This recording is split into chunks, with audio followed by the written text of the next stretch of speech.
Esam pabeiguši apjomīgu revīziju par slimnīcu sistēmu, jo tā ir dārgākā veselības aprūpes daļa, kurai valsts atvēl vairāk nekā 700 miljonus eiro, jeb gandrīz pusi no visa veselības aprūpes budžeta. Tādēļ ir ļoti svarīgi, kā šie līdzekļi tiek izmantoti un vai ar tiem visās Latvijas vietās pacientiem ir vienlīdzīgas iespējas saņemt kvalitatīvu medicīnisko palīdzību. Slimnīcu sistēmā izmaiņas ir vajadzīgas un ir arī iespējamas. Gadu gaitā pašmērķis ir bijis uzturēt sadrumstaloto slimnīcu tīklu, un pacientu vajadzības ir palikušas otršķirīgas.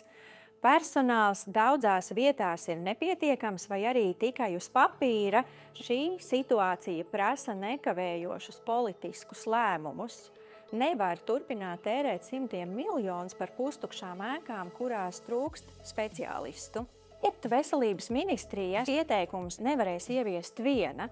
Tām būs vajadzīgs atbalsts visos publiskās pārvaldes līmeņos un arī no sabiedrības. Tādēļ katram šobrīd ir īstais laiks uzdot sev jautājumu, kā es justos kritiskā brīdī slimnīcā, kurā nav ne ārstu, ne māsu.